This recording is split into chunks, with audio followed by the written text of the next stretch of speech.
1000 2000 صفحے کی. جس کو ایمان کی ہوا نہ لگی ہو وہ شاندار قسم کی تصنیف کر سکتا ہے 5000 صفحے کی ایمان پر، لیکن اس کا نام ایمان نہیں ہے. جو چیز جہاں ہے وہ اپنے ٹھکانے پر پہنچے. اور یہ میں اپنی طرف سے نہیں کہہ رہا، قرآن مجید کا انداز ہی یہی ہے. یا ایھا الذین آمنوا آمنوا باللہ، ایمان والو ایمان لے آؤ. قرآن ہے.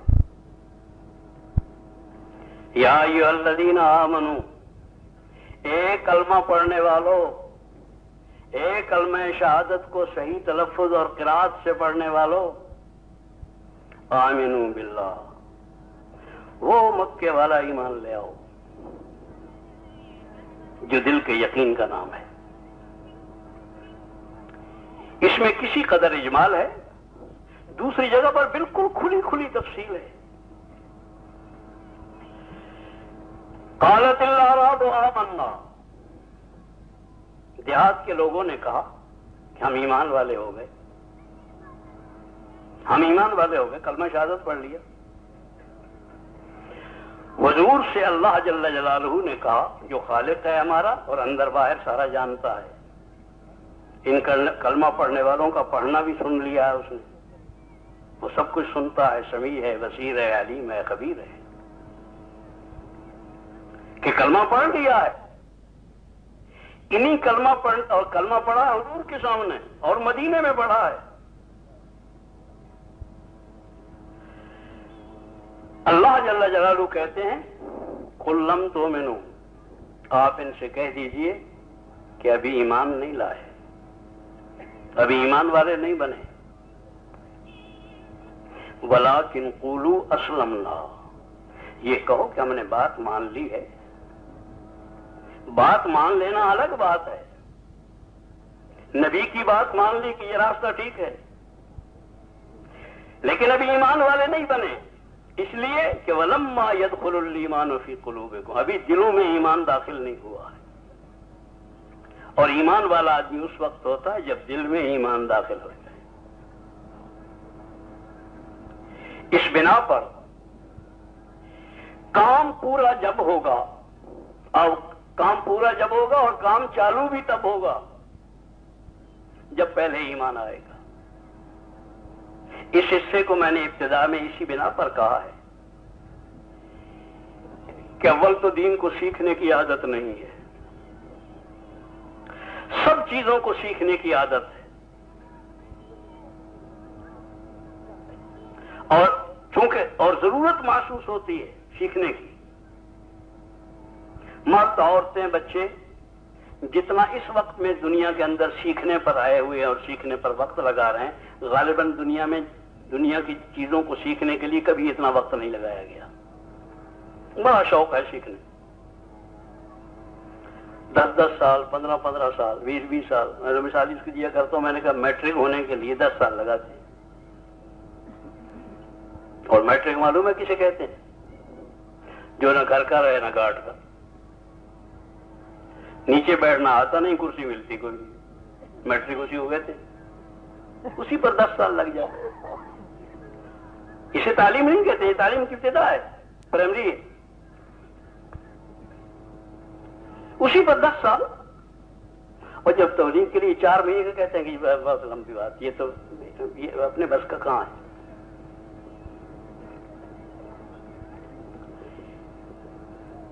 میں ایک جگہ جمعرات کے اجتماع میں کچھ کہا سنا اسی طرح تشکیل میں جب وقت آیا تو میرے قریب جو آدمی بیٹھا ہوا تھا، میں نے اس سے کہا، میں نے کہا ہمت کرو، تو چپ ہو گیا. مجھے دوبارہ اس کا خیال آیا تو میں نے اسے اشارہ کیا، اٹھ کے کھڑا ہو گیا. تو میں نے اس سے کہا، میں نے کہا یار کیا کام کرتے ہو؟ تو کہنے لگے یہ درزی کا کام کرتا ہوں، درزی کا کام کرتا ہوں. تو میں نے کہا یار اگر سمجھدار سا بچہ تمہارے پاس بھیجیں تو کتنے ایک سال میں کام سکھا دو گے اس کو؟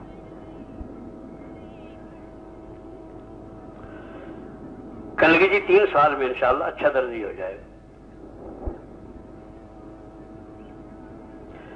میں نے کہا 3 سال میں کوٹ پتلون وغیرہ سارے اوپر کے ساری جتنی چیزیں سب سیکھنے لگی. نہیں وہ تو خیر وہ ہوتا رہے گا لیکن اچھا درزی ہو جائے 3 سال میں. اس نے سمجھا مولوی صاحب کو بچہ ہے کچھ نہیں کرتا ہوگا کام سکھانا ہے. اچھی صورت ہے مولوی صاحب کے ساتھ میں بھی احسان کر لوں. تو میں نے کہا کہ درزی بننے کے لیے 3 سال مانگتا ہے تو میں 3 چلے کہہ رہا ہوں پورے دین کے لیے تو یہ کیوں نہیں سمجھ میں آ رہی. کہنے لگے جی پھنس گیا. میں نے کہا پھنس گیا تھا آگے پڑھا تو پھنس گیا تو خود ہی کہا ہے لکھوا دے انشاءاللہ ہو جائے گا. یہ سارے کام ہوتے رہتے ہیں. یہ سب چھوڑ کے جانے ہیں. جو ہم کہہ رہے ہیں وہ ساتھ جانے والا کام ہے. جو تم کر رہے ہو اللہ کی قسم سارے چھوڑ کے جانے ہیں. کس کو کس پر ترجیح دیتے ہو کس کو کس پر مقدم کر رہے. بہرحال یہ کر رہا تھا کہ سب سے پہلی چیز اول تو میں یاد کر رہا تھا کہ سیکھنے پر نہیں آتے اور اگر سیکھنے پر آتے ہیں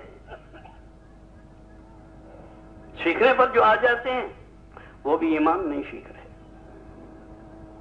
جو سیکھنے پر آئے ہوئے ہیں اگر یہ ایمان سیکھنے پہ آ جائیں تو کام شروع ہو جائے. حجی رحمۃ اللہ علیہ نے اپنی حیات میں کہا تھا مولانا یوسف رحمۃ اللہ علیہ نے کہ ابھی کام شروع نہیں ہوا ہے. کام شروع تو اس وقت میں ہوگا جب کام کرنے والے بن جائیں گے اور کام کرنے والے صرف وہ ہوتے ہیں جو ایمان والے ہوں.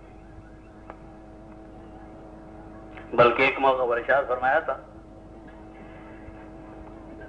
کہ اللہ جل جلالہ ہدایت کا سبب ان لوگوں کو بناتے ہیں ہدایت کا سبب اس آدمی کو بناتے ہیں ان لوگوں کو بناتے ہیں جن کے اندر سوائے ہدایت کے کوئی خواہش نہ رہے. جن کے اندر سوائے ہدایت کے کوئی خواہش نہ رہے. کچھ نہیں چاہیے ان کی ہدایت چاہیے. جنوب والوں کی ہدایت چاہیے شمال والوں کی ہدایت چاہیے مغرب والوں کی ہدایت چاہیے مشرق والوں کی ہدایت چاہیے نیچے والوں کو ہدایت چاہیے اوپر والوں کی ہدایت چاہیے صرف ہدایت چاہیے. تو کام ابھی اس بنا پر شروع نہیں ہو رہا ہے. یہ جو ہو رہا ہے یہ کام کرنے والے چونکہ آنے والے ہیں آئیں گے ضرور انشاءاللہ العزیز. طے شدہ فیصلہ ہے کہ کام کرنے والوں نے آنا ہی آنا ہے. کب آتے ہیں یہ اللہ جب اللہ کو منظور ہوگا اللہ کے علم میں. تو چونکہ کام کرنے والے آنے والے ہیں اس بنا پر آنے والوں سے پہلے کچھ برکتیں ظاہر ہونی شروع ہو جاتی ہیں. آنے والوں سے پہلے حضور کی آمد سے پہلے بھی انبیاء کی آمد سے پہلے بھی کچھ برکتیں آنی شروع ہو جاتی ہیں کہ کوئی آنے والا ہے. ابرہہ کا واقعہ دشمن کا چڑیوں کے ذریعے سے تباہ ہونا اسی وقت لوگوں نے سمجھ لیا کہ کوئی آنے والا ہے کوئی آ رہا ہے. ایران کے محلوں میں کچھ ہوا محلات میں زلزلے آئے انہوں نے کہا کوئی آنے والا ہے کوئی عظیم آنے والا ہے.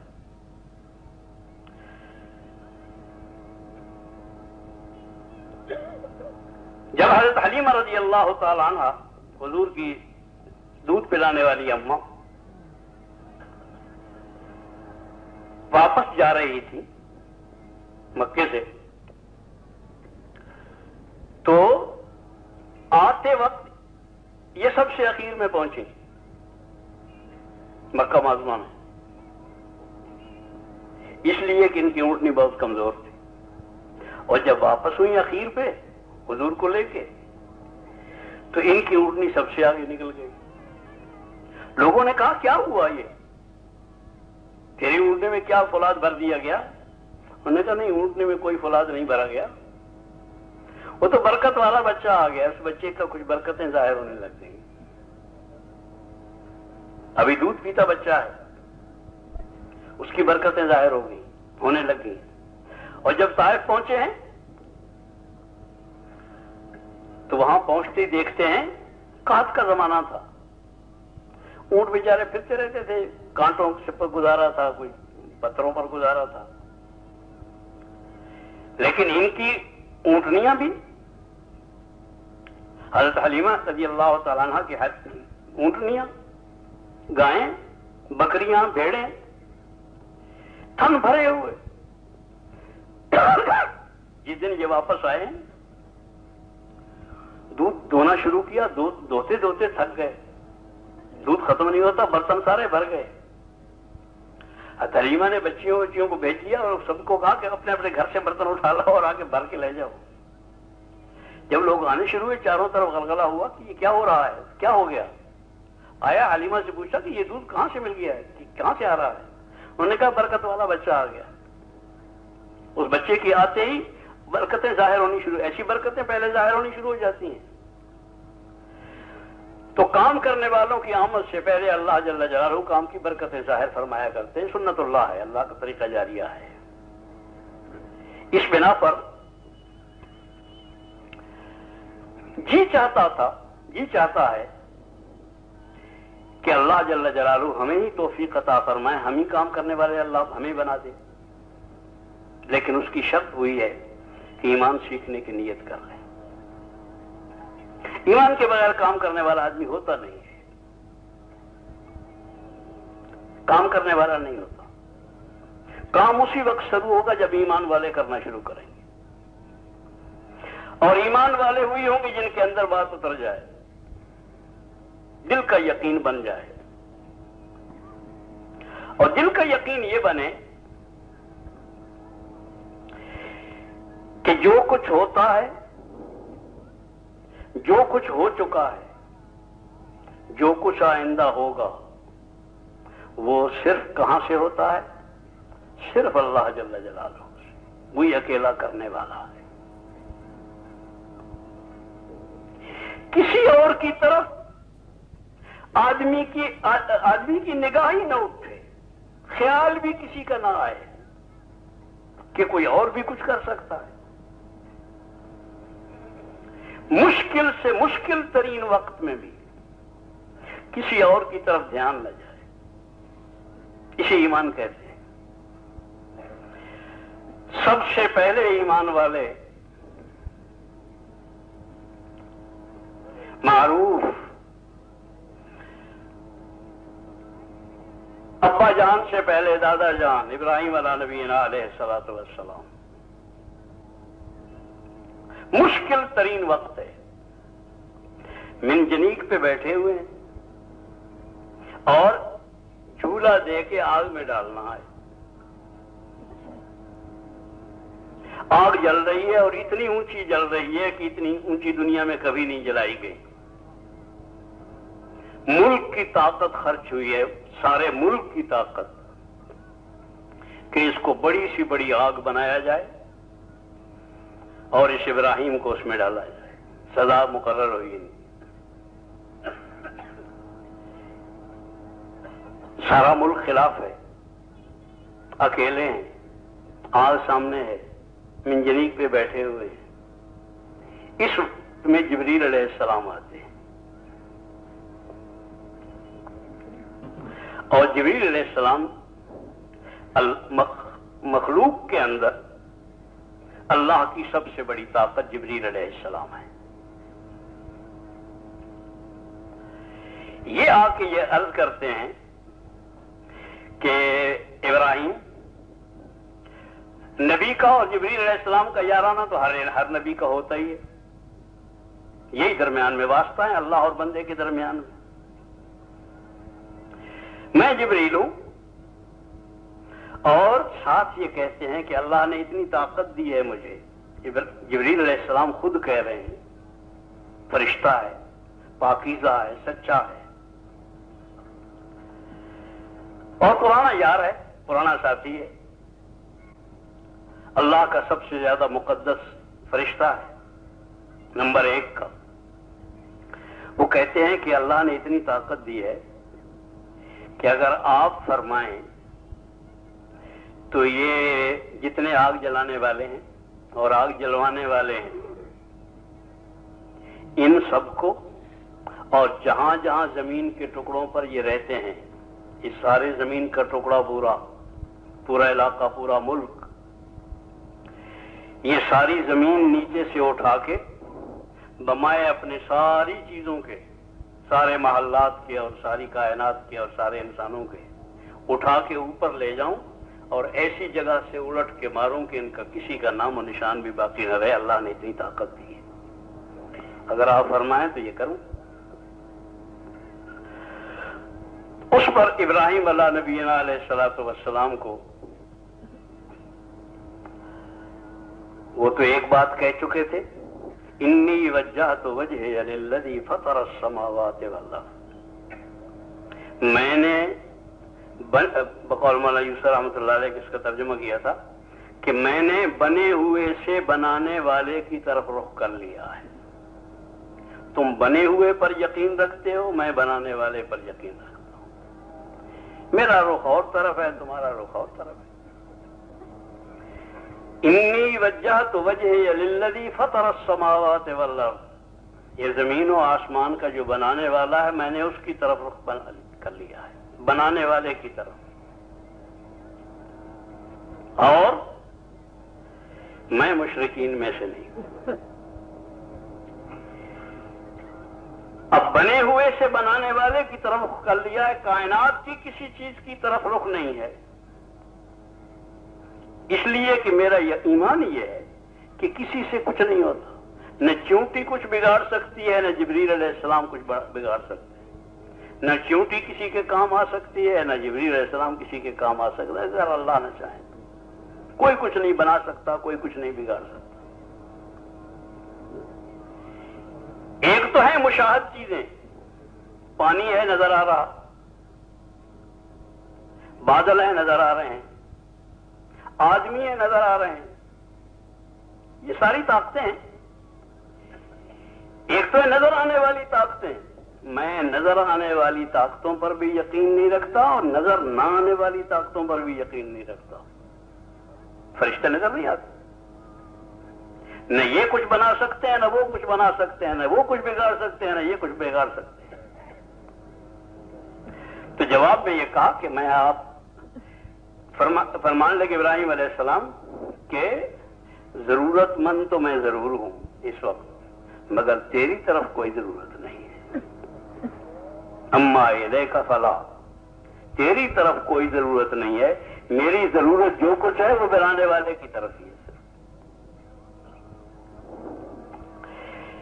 اس میں کوئی شبہ نہیں، اللہ جل جلالہ ابراہیم علیہ السلام کے بہت امتحان لیے اور خود نتیجے کا اعلان بھی کیا ہے۔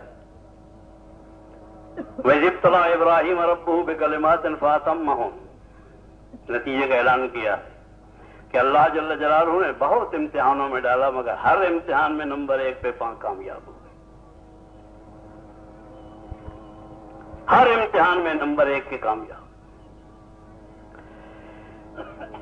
خیال یہ ہے کہ سب سے زیادہ سخت امتحان یہ تھا، بچے کے ذبح کرنے والا بھی اتنا امتحان سخت نہیں تھا جتنا یہ امتحان سخت۔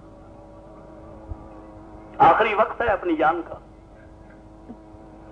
کوئی صورت سامنے نہیں ہے، بچاؤ کی کوئی صورت سامنے موجود نہیں ہے، لیکن جس ذات پر یقین ہے وہاں کوئی چیز کسی وقت میں مشکل نہیں ہے۔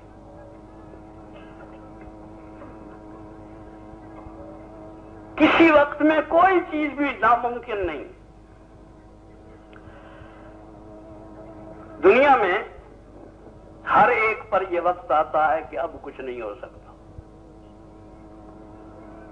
حکیم، ڈاکٹر مریض کو ایک وقت میں آ کے کہتا ہے کہ اب کچھ نہیں ہو سکتا۔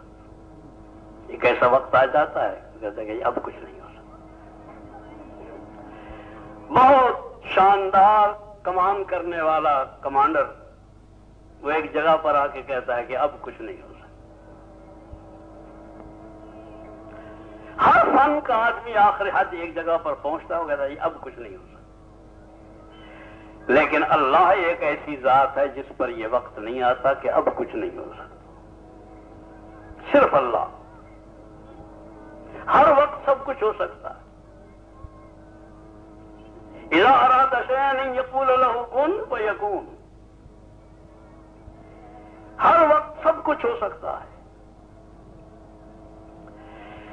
جب کسی مخلوق کا خیال تک نہیں آ رہا ہے، صرف خالق پر نگاہ ہے، اسی کی طرف رخ کیا ہوا ہے. جیسے نماز پڑھتے ہوئے آدمی کسی اور طرف نہیں دیکھتا، نہ دیکھنے کی اجازت ہے، نہ کسی اور کو سوچنے کی اجازت ہے. پوری زندگی نماز بن جائے، محض اللہ پر دھیان رہے کہ وہی کرے گا وہی کرے گا، وہی ہر معاملے میں بس وہی کرے گا وہی کرے گا وہی کرے گا ہر وقت، اور دل کے یقین کے ساتھ. زبان کی بات نہیں ہے، دل کے یقین کے ساتھ کہ وہی کرنے والا ہے وہی کرے گا، وہی کرنے والا ہے وہی کرے گا. کسی وقت بھی دوسری جانب نگاہ نہ جائے، اس لیے کہ دوسری جانب نگاہ گئی اور نماز ٹوٹی. ذرا سی کنکھیوں سے دیکھ لے تو مکروہ ہوتی ہے، کنکھیوں سے ادھر ادھر دیکھ لے تو مکروہ ہوتی ہے، اور اگر سینہ پھر جائے تو نماز ٹوٹ جاتی ہے. کسی مخلوق کی طرف رخ ہوا نہیں اور زندگی ٹوٹی نہیں ہے، محض اسی طرف نگاہ ہے. اور کہتے ہیں کہ اما الیک فلا، کوئی ضرورت نہیں ہے. بلکہ ایک روایت یہ ملتی ہے کہ جبریل علیہ السلام سے پہلے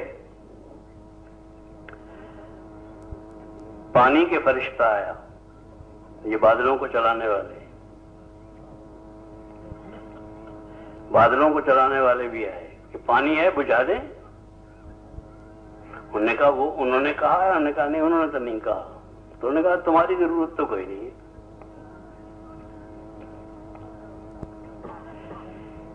جس وقت اللہ جل جلالہ نے یہ ایمان، اس ایمان کا مظاہرہ ہوا ہے کہ دکھلایا ہے امت کو کہ ایمان اس سطح پر پہنچتا ہے، تو اس وقت ایمان کیا کیا کرتا ہے؟ جو دل کا یقین بنا ہوا ایمان ہوتا ہے، اس کی طاقت کا ظہور کس سطح پر ہوتا ہے؟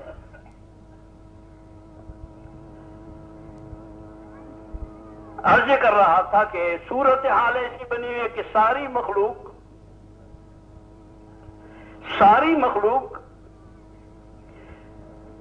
سے نگاہ ہٹی ہوئی ہے، صرف ایک اللہ کی ذات پر نگاہ ہے، اسی کا خیال ہے، اسی کا دھیان ہے.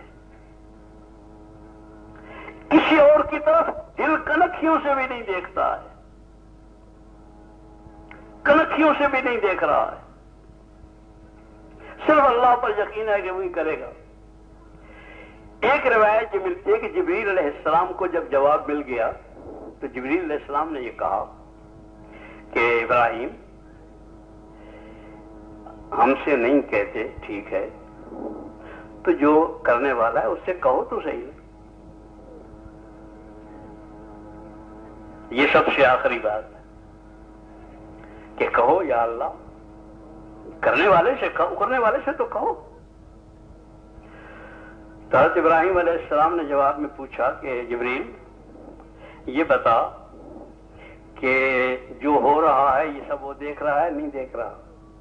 تو انہوں نے کہا اللہ تو دیکھ رہا ہے، اس میں تو کوئی شبہ نہیں.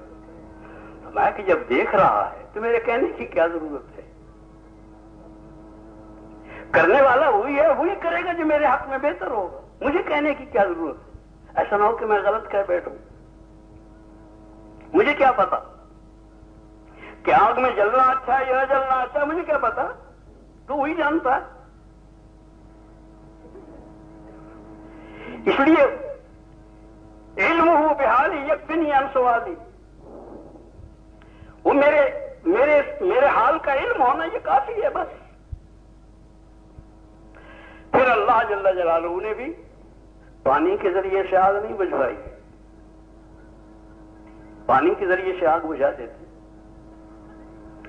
یک لخت بغاوت کا جذبہ لوگوں کے اندر پیدا کر دیتے کہ یہ کیا انسان کو انسان جلا رہا ہے،